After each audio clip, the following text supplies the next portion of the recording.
So we'll be going over to a guest very shortly from the political guest, but the railways are all about the people really, and so I just want to get a quick sense of what people feel about this budget. You both liked it a lot. Why is that?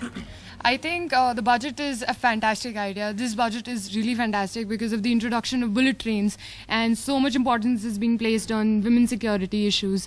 That's what you like. And you? And also the expansion of the online ticket bookings and installation of ticket vending machines on the platforms will help to eradicate the chaos that is created on the platforms and for the convenience of the people. Okay, fine. You, on the other hand, weren't that impressed. Why is that? Yeah, the budget does not provide measures to deal with the delays caused by trains, which leads to loss of time, money, energy. There's no kind of solution to that. Okay, so that actually leads us nicely into our first talking point, which we want to take on. Is the Rail Vision 2014, is it radical or is it same old, same old? Nalin Kohli, as the BJP spokesperson over here, respond to what he has to say. Those are the nice things that they said, but your other political opponents have really torn it apart. This young man has a very non-political point, user-friendly point. What would you say to him? Well, I think if you'd ask me to sum up how the railway budget is, the Prime Minister, of course, today has said that it's not only in terms of a path to growth, but it's also about modernization. But above all, I think the one word that I'd like to select is aspirational India. That's what this railways is moving to. The railways was our primary mode of transportation. When we got free, almost about 90% of people traveled by railways. That's really down. While we do carry an Australia a day on the railways, let's not forget that it's we are talking of 1 billion people.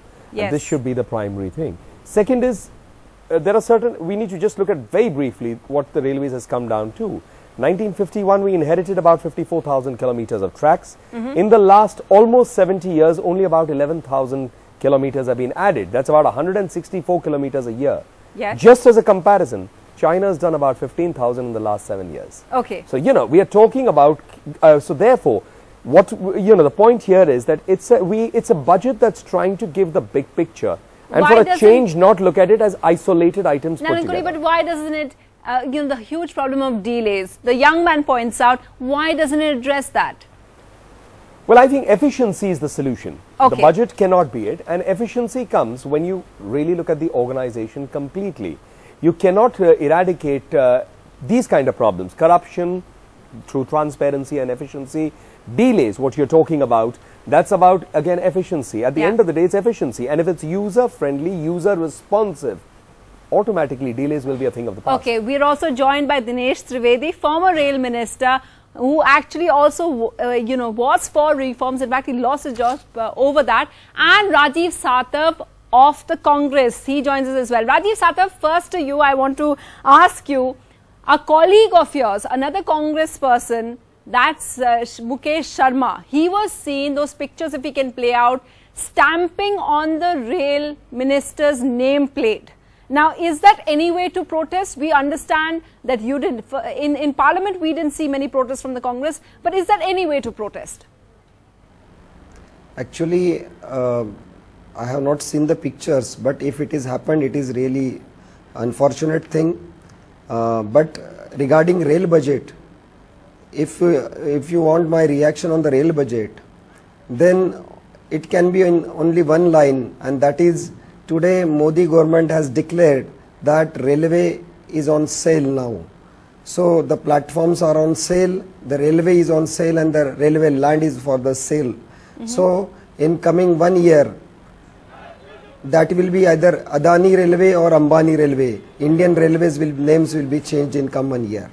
Well, it's interesting that you say that, Mr. Sathap, because, that's something, Nalin, that the Trinamool also brought up. And that's where I want Dinesh Trivedi to come in. But before we go to Dinesh Trivedi, I just want that talking point to be brought up, because it's the point that Rajiv Sathap also makes about the PPPs. That's the thing that has been, as my colleague Siddharth Pante pointed out, the railway minister mentioned it 10 times in his speech, PPP. And Congress calling it a sellout, your party, Dinesh Trivedi, also calling it a sellout. You see, I don't want to get into politics of it, very honestly. I would like to have a very serious debate about the whole thing. That doesn't mean that those who are telling us non-serious. All I am trying to suggest that why should a private party come and invest if it's a loss-making proposition? Private party will only come if they see So you revenue approve of in it. this? They are not into social service either. So all the models which we have talked about, where is the revenue model? What is lacking? For example, you know, we all love bullet trains, right? We would want that fast train, why not? But the very fact is, They want 100% investment. Yeah. but the thing is, you require 125 crore per kilometer. Okay. So if you are talking about Mumbai, Ahmedabad, it's 500 kilometers average, and it's going to cost you 60,000 crore. Yes. And you have given 100 crore, right? Where is the 60,000 crore going to come? How are you going to acquire the land? So my just suggestion was this: strengthen your infrastructure. Railway is fantastic organization, one of the best organization in the world.